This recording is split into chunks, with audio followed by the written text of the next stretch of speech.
ለኢትዮጵያውያን አንድ ትልቅ መገለጫቸው በመጽሐፍ ቅዱስ ላይ ከጥበብ ጋር በተያያዘ ነው የሚነሱት ኢትዮጵያውያን።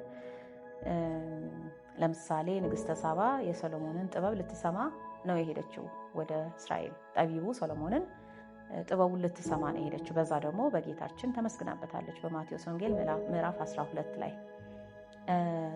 ሰብአ ሰገል ኢትዮጵያውያን ናቸው ይባላል። ማለትም ጌታ ሲወለድ ቤተልሔም ተገኝተው ወርቅ፣ ዕጣን፣ ከርቤ፣ እጅ መንሻ ያቀረቡለት ነገስታት ኢትዮጵያውያን ናቸው ይባላል። ያ ማለት እንግዲህ ትውልደ ኢትዮጵያውያንም ሆነው በኢትዮጵያና በመካከለኛው ምስራቅ አካባቢ ላይ የነገሱ እንግዲህ የቱ ጋር የነገሱ ናቸው የሚለው ላይ ከጸሐፊ ይለያያል። ነገር ግን ኢትዮጵያውያን ጠበብት እንደሆኑ የሚል ስምምነት በጥቅሉ አለ እና እነዛም እንግዲህ ያው ሰብአ ሰገል የጥበብ ሰዎች ነው የሚባሉት። ስለዚህ ከጥበብ ጋር በብሉይም በሐዲሱም ኢትዮጵያ ተጠቅሳለች ማለት ነው። እንዲሁም መጽሐፈ ኢዮብም ላይ አንድ ቦታ አለ የኢትዮጵያ ቢጫ ወርቅ ጥበብን አይስተካከላትም ተብሎ እንደዛ በዛ መልክ ተተርጉሞ መነበብ ነበረበት ወይም መጻፍ ነበረበት ተብሎ የሚባል ቦታ አለ። እንግዲህ ያንን በዛ መልክ እንኳን የኢትዮጵያ ተብሎ ባይጻፍም እንኳን ቢጫ ወርቅ የኢትዮጵያ መገለጫ የኢትዮጵያ መገለጫ ስለሆነ ከጥበብ ጋር ተነጻጽሮ ያ ነገር መገለጹ ጥበብንና ኢትዮጵያን የማገናኘት አይነት ነገር እንዳለ በመጽሐፍ ቅዱስ ላይ ምንረዳበት ነው ማለት ነው። ስለዚህ በአንድም በሌላም መልክ ከጥበብ ጋር ጥበብን ከመፈለግ ጋር ጥበበኛ ለመሆን መፈለግ የጠቢባን አገር የመሆን ነገር እንደውም የሚገርማችሁ የአንዳንድ አውሮፓውያን የጻፏቸውን የድሮ መዛግብት ስታገላብጡ የኢትዮጵያን ካህናት፣ የኢትዮጵያን ሊቃውንት፣ የኢትዮጵያን መምህራን ጠቢባን እያሉ ነው የሚገልጿቸው። ካህኑ፣ ቄሱ እያሉም እንደውም አይገልጿቸውም ነበር። በዚህኛው መገለጫቸው ማለትም ጥበብ በሚለው መገለጫቸው በዛ ብቻ እየጠቀሱ በዛ የሚጽፏቸውም ጽሁፎች አሉ። ስለዚህ ትልቅ ግንኙነት አለው ጥበብና ኢትዮጵያ። ብዙ ጊዜ ጥበብ ፍልስፍና የጀመረው ከግሪክ ነው ይባላል። ግን ግሪክ በኋላ ነው የጀመረችው አንደኛ። ሁለተኛ ነገር ደግሞ እውነተኛ ጥበብ ያለመሆኑ ነገር በቅዱስ ጳውሎስ በደንብ ተደርጎ በብዙ መልእክቶቹ ውስጥ የግሪኮችን የአሕዛብን ጥበብ እየነቀፈ የተናገረባቸው ቦታዎች አሉና እውነተኛው ጥበብ ከአምልኮተ እግዚአብሔር ጋር የተገናኘው ጥበብ በመንፈስ ቅዱስ የሚገኘው ጥበብ ያ ነገር የእስራኤልና የኢትዮጵያ መገለጫ አገራዊ መገለጫ ሆኖ ያለፈባቸው ጊዜያት ብዙ ናቸው ማለት ነው። ሌሎች ሀገራት በኋላ ነው ወደዚህኛው አይነት ጥበብ መምጣትም የቻሉት በጥቂቱ መቅመስም የቻሉት ማለት ነው። እንግዲህ እንደ አንድ አገራዊ መርህ ወይንም መሪ ቃል ጥበብን መፈለግ የሚለውን እስቲ በእንግሊዝኛ እናስበውና ፐርሱት ኦፍ ዊዝደም ልንለው እንችላለን።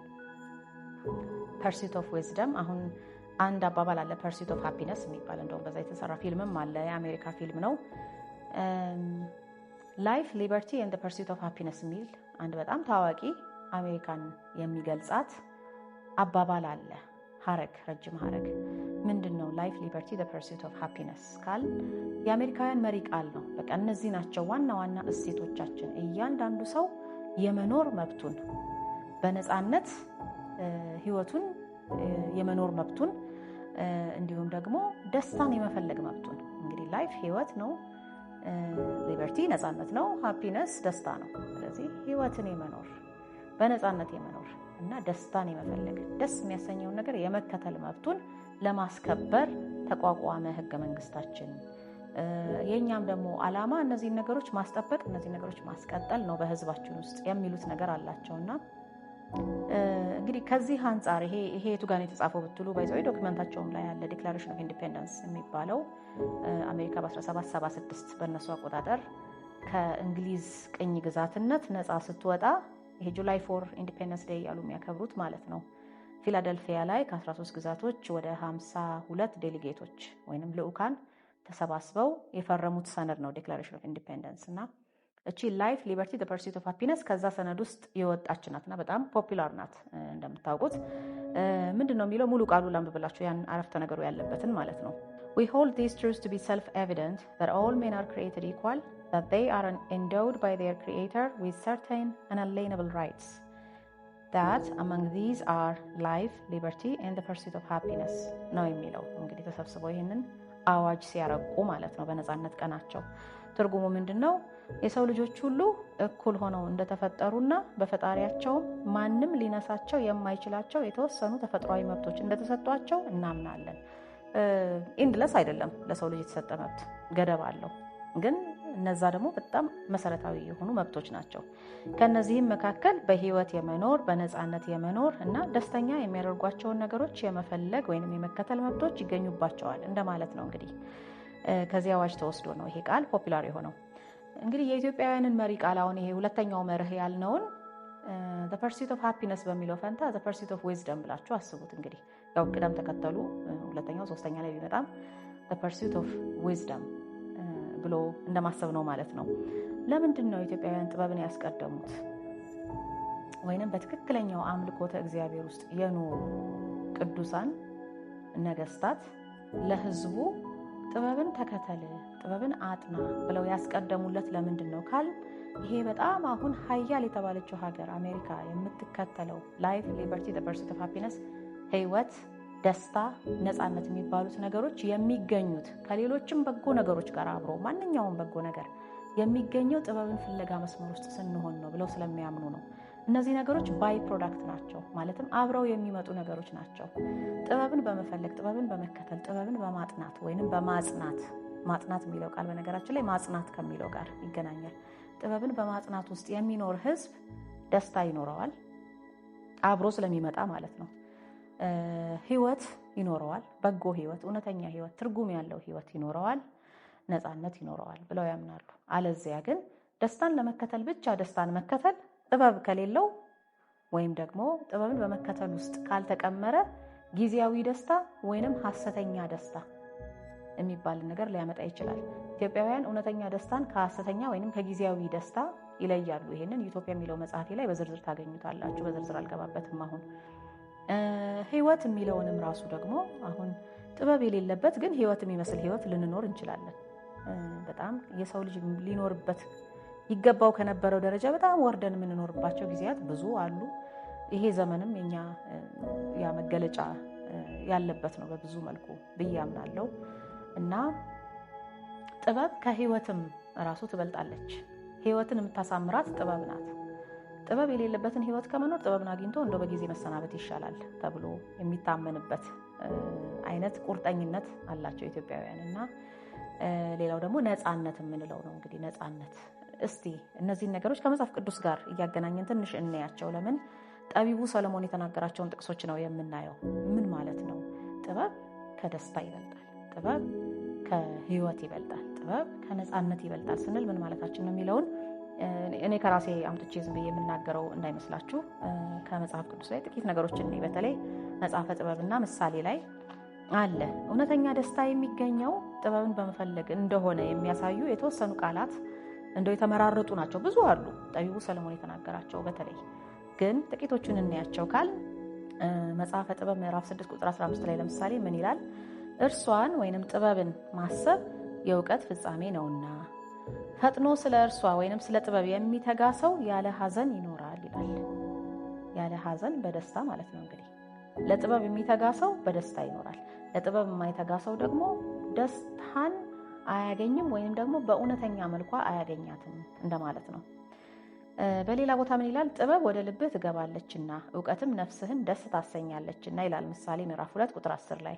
እንግዲህ የነፍስን ደስታ የምታስገኝ ጥበብ እንደሆነች የሚገልጽበት ቦታ ነው ይሄ ማለት ነው። በመጽሐፈ ጥበብ እንዲሁ ምዕራፍ 8 ቁጥር 16 ላይ ጠቢቡ ሰለሞን ምን ይላል? ከእርሷ ማለትም ከጥበብ ጋር መኖር መራራነት የለበትምና ደስታና ከሐሴትም በቀር ድካምና ሐዘን አይቀርብምና የሚል ቃልም ተናግሯል ጠቢቡ ሰለሞን። እንግዲህ መራራነት የሚባለው ነገር ይሄ ውስጥን ብስል የሚያደርግ ርር የሚያደርግ የማይወጣ ንዴት፣ ይሄ ካንሰር የሚያስይዘው ደም ግፊት የሚያስይዘው አይነት ነገር ማለት ነው። እንደዛ አይነት መራራ ነገሮች የዛ ሰው ማንነት ውስጥ ሰርጸው እንዳይገቡ ጥበብ ትከላከልለታለች ማለት ነው። እንዳይጋለጥ ታደርገዋለች ለእንደዛ አይነት ህይወት። ስለዚህ ለደስታ ደስተኛ ህይወትን ለመኖር በከራም ውስጥ እያለፈ ማለት ነው ደስተኛ ህይወትን ለመምራት ጥበብ በጣም ዋና አስገኚ የደስታ ምንጭ እንደሆነች ይሄንን ያሰምርበታል ብዙ ቦታዎች ላይ። እንደው እንደ ምሳሌ የጠቃቀስኩት ነው ብያቸዋለሁ።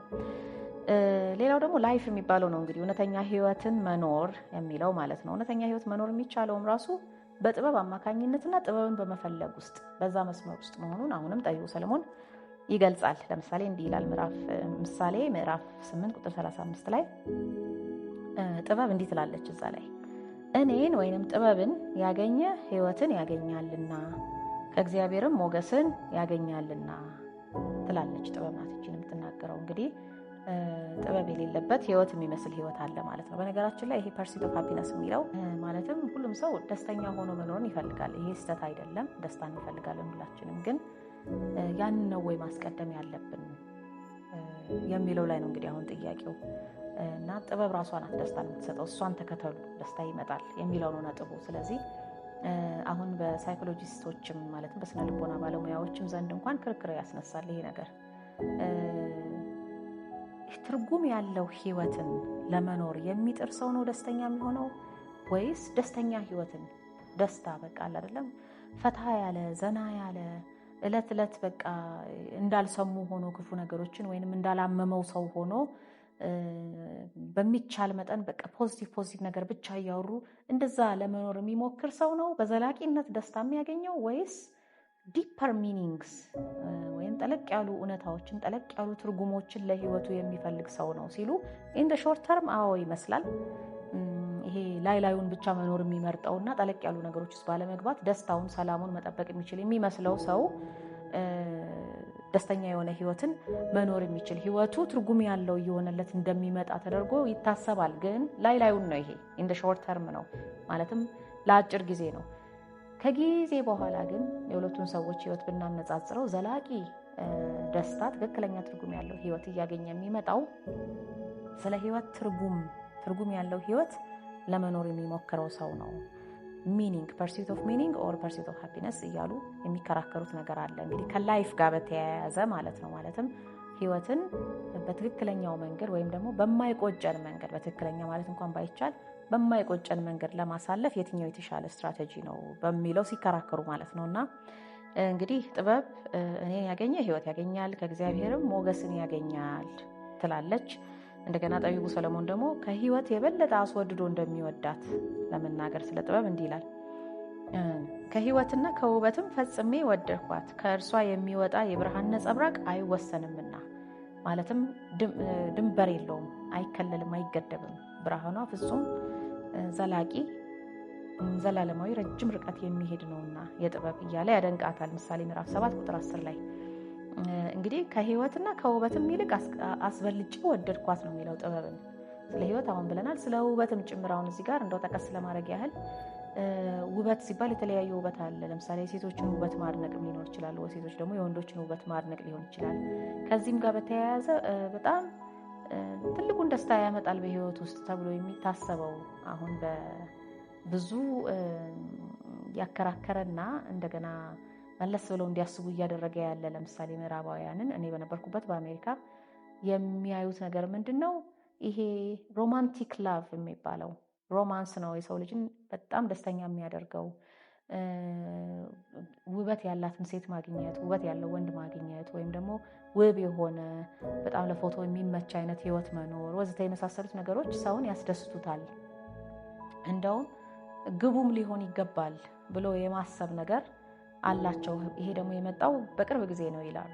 ማለትም ረጅም 100 ዓመታትም አይደለም። ስለ ሮማንስ በጣም ማሰብና በጣም መወራት ከጀመረ በምዕራባውያን ዘንድ ማለት ነው። ድሮ ሰው የሚጋባው በሮማንቲክ ላቭ ምክንያት አልነበረም። በጥንቱ ጊዜ በተለያዩ ምክንያቶች ነው የሚጋባው። ማግባት ስላለበት ያገባል። ይሄን በጥልቀት አልገባበትም፣ ግን ሮማንቲክ ላቭ እስኪኖራቸው ድረስ አይጠበቅም። ይሄ እፍ ያለ የጾታ ፍቅር እስኪኖራቸው ድረስ አይጠበቅም። ወይም ደግሞ ያ ነገር የግድ መኖር አለበት ለጋብቻ ተብሎ አይታሰብም።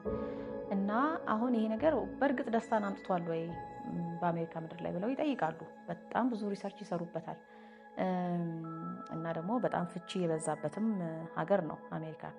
እንደውም ቅርብ ጊዜ ምናልባት በጥቂቱ በትንሹ ቀንሶ ካልሆነ ከ50% በላይ ጋብቻ በፍቺ ነው የሚጠናቀቀውና በዚህ ይመጣሉ ወይ ብሎ እንደገና የመጠየቅ ነገር። ስለዚህ አሁን እዚህ ጋር ጠቢቡ ሰለሞን ከህይወትና ከውበትም ፈጽሜ ወደድኳት፣ ከእርሷ የሚወጣ የብርሃን ነጸብራቅ አይወሰንምና እያለ በጣም ጥበብን ያደንቃታል።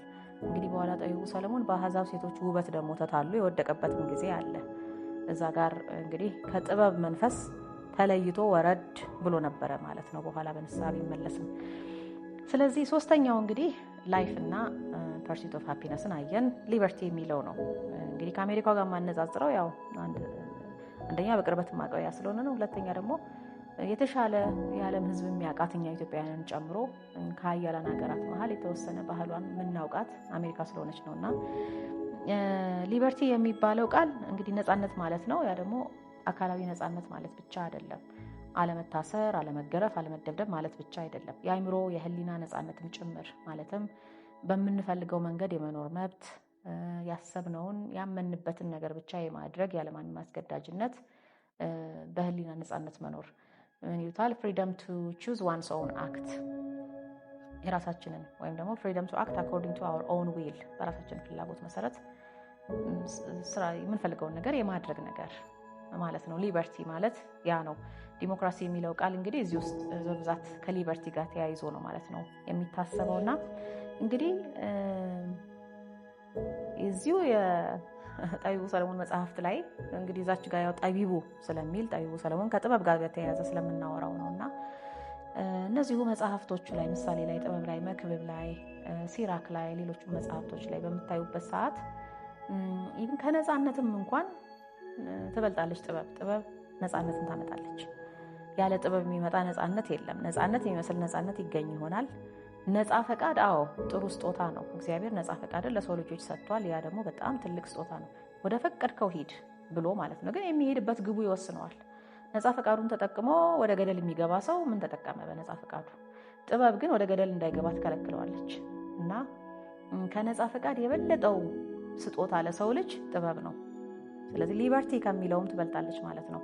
ፓርቲኩላርሊ የተወሰኑ ጥቅሶችን ብቻ መዝዤ እዚህ ጋር አልገልጽላችሁ፣ ምክንያቱም በሰፊው ስለተነገረ የዚህ ጉዳይ።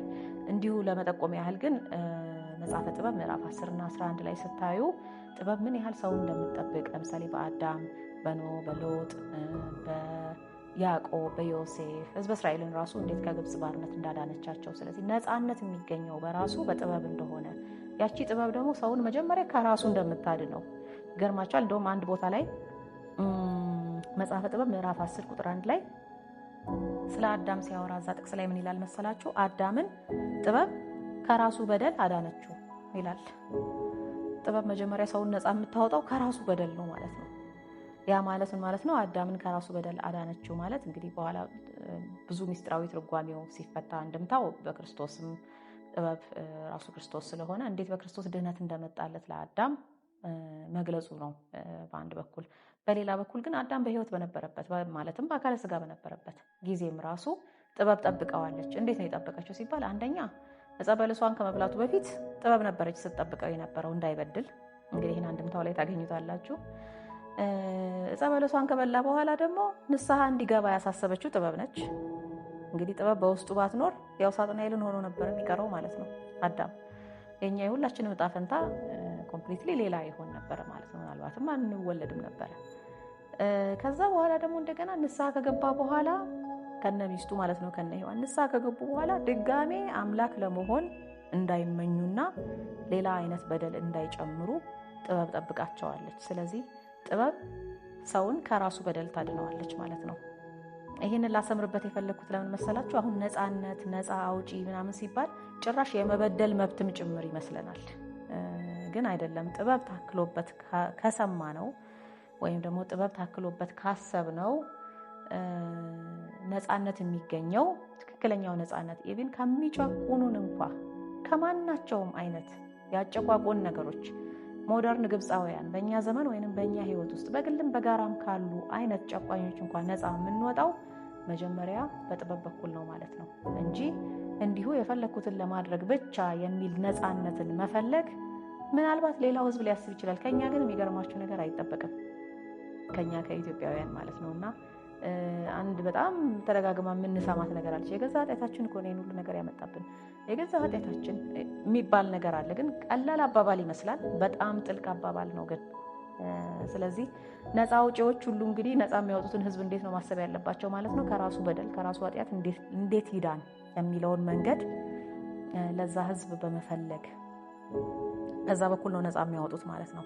ምክንያቱም በዛ አንድ የነፃነቱን ካገኘና ጥበብ ላይ ከቆመ ጥበብን በመፈለግ ውስጥ የሚኖር ከሆነ በደልን፣ ነውርን፣ አስቀያሚ ነገሮችን ከጠላ ከመሀሉ ካስወገደ እንግዲህ ሙሉ ለሙሉ ሙልጭ አድርጎ ሊያስወግድ መቼም አይችልም። የሰው ልጅ ደካማ ነው። ግን ሁል ጊዜ የበለጠውን ነገር፣ የተሻለውን፣ የተቀደሰውን ነገር፣ የተራቀቀውን ነገር እየፈለገ የሚኖር ከሆነ በጣም ስነ ልቦናውም ሆነ ያለበት መሰረት ብርቱ ስለሚሆንለት እንደው ጨቋኝ እንኳ ቢመጣ ቢበዛ ስጋውን ሊጎዳ ይችል ይሆናል። ነፍሱ ላይ ግን ምንም አይነት ስልጣን አያገኝም። ስለዚህ ጠንካራ መሰረት ያለው ህዝብ ይሆናል ማለት ነው እና ነፃነትን ወይንም ሊበርቲን እንግዲህ ልናስባት የምንችለው ከዊዝደም ወይንም ከጥበብ እጅግ በጣም በጣም በታች ያለች መሆኗንና መርታ ወደ ጥበብ ማታደርሰን ከሆነ መጀመሪያም ነፃ ፍቃድ ባይኖረን ይሻል የነበረ መሆኑ ነው እንግዲህ የሚያሳየን ማለት ነው። ምክንያቱም ያው ባልተፈጠርኩ ኖሮ ነው የሚያስብለን አይደለ? እንግዲህ መከራ እንግዲህ ህይወትን፣ ደስታን፣ ነፃነትን በተሻለ መንገድ በእውነተኛ መልካቸው ጥበብ ማስገኘት ከቻለች በዚህ አይነት ሌሎችንም በጎ እሴቶችንም ታስገኛለች ማለት ነው። አሁን እንግዲህ እንደ ምሳሌ ያህል አሜሪካውን አየን እንጂ ወደ ሌሎች ደግሞ መርሆች ወይም ፋውንዲንግ ፕሪንሲፕልስ እንደ ትልቅ እሴት የሚታዩ ነገሮች ብለን ስናይ ኢንጆይመንት ኦፍ ፕሮፐርቲ የሚባል ነገር አለ። ለምሳሌ አሜሪካውያኑም ያምኑበታል፣ ግን ካናዳ ላይ ቢል ኦፍ ራይትስ የሚለው ላይ በደንብ ተጽፎ የነበረ ነው እስከ ቅርብ ጊዜ ድረስ። አሁን ደግሞ ሴኪሪቲ ኦፍ ዘ ፐርሰን በሚል ለውጠውታል ይባላል። ኢንጆይመንት ኦፍ ፕሮፐርቲ ማለት ሀብትን የማፍራት በሀብት የመደሰት ኦውን የማድረግ ንብረት የማፍራት የማካበት መብት እንደማለት ነው። ይሄ ፕሮ ካፒታሊዝም የሆነ አይነት አስተሳሰብ ማለት ነው እና ብልጽግና ልንለው እንችላለን። በሌላ በኩል ብልጽግናን የመከተል እንግዲህ ስለ ብልጽግና ጠቢቡ ሰለሞን ምን ይላል? አንድ ሁለት ጥቅሶችን እንይ። ከበትረ መንግስትና ከዙፋን የሚልቅ ጥበብን አከበርኳት፣ ብዕልንም ማለትም ባለጸግነትን ከእርሷ ጋር ሳመዛዝን እንደ ኢምንት አደረኳት ይላል መጽሐፈ ጥበብ ምዕራፍ 7 ቁጥር 8 ላይ። እንግዲህ ከሀብትና ከጥበብም ማነው ከሀብትና ከብልጽግናም ጥበብ ብልጫ አላት እንደማለት ነው። ከእርሷ ወይም ከጥበብ ጋር በአንድነት በጎ ነገር ሁሉ መጣልኝ ብሎ ይገላግልናል። እንደውም በጎ እሴት ሁሉ የሚመጣው ከጥበብ ጋር ነው። እሷ ጋር ሁሉም ነገር አለ፣ ቁጥር የሌለው ባለጠግነትም በእጆቿ አለ ብሎ ጥበብ ምዕራፍ 7 ቁጥር 11 ላይ ይገልጽልናል ማለት ነው። በጎ ነገር ሁሉ ጥበብን በመከተል ውስጥ ነው የሚገኘው ብሎ እንደውም ባጭሩ ያስቀምጥልናል። ብዙ ዝርዝር ውስጥ ይሄን ካየን በኋላ ብዙ ዝርዝር ውስጥ መግባትም ላያስፈልገን ይችላል። ግን አንድን ጨምር፣ እርሷ ወይንም ጥበብ ባለችበት ዘንድ ብልጽግና አለ ይላል መጽሐፈ ጥበብ ምዕራፍ 8 ቁጥር 5 ላይ። እንግዲህ ጥበብ በሌለችበትም ብልጽግና ሊኖር ይችላል። ግን ያ ብልጽግና ወይ የግፍ ብልጽግና ሊሆን ይችላል፣ ወይም ደግሞ ጊዜያዊ ታይቶ የሚጠፋ ወይም ችግር የሚያመጣ ሐሰተኛ ብልጽግና ሊሆን ይችላል ማለት ነው። ስለዚህ ህይወትም፣ ነፃነትም፣ ደስታም፣ ደህንነትም ይሄ ሴንስ ኦፍ ሴኪዩሪቲ ያልነው ደህና ነኝ ብለን የምናስበው አመለካከት፣ ብልጽግናም እነዚህ በሙሉ በሐሰተኛ ቅጂያቸው አሉ ማለት ነው።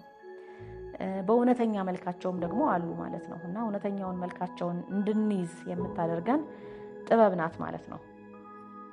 ስለዚህ አሁን እንግዲህ የእኛ የኢትዮጵያውያን መርህ እግዚአብሔርን እያመለኩና እያገለገሉ መኖር፣ ጥበብን እያጠኑ መኖር እና ታሪክን እየመዘገቡ መኖር የሚሉት ሶስቱ መርሆች ልክ አሁን አሜሪካውያኑ ላይፍ ሊበርቲ ኤንድ ዘ ፐርሱት ኦፍ ሃፒነስ ወይንም ካናዳውያኑ ላይፍ ሊበርቲ ሴኩሪቲ ኦፍ ዘ ፐርሰን ኤንድ ኢንጆይመንት ኦፍ ፕሮፐርቲ ብለው ባስቀመጡት መልከኛ ማስቀመጥ እንችላለን ብዬ አስባለሁ።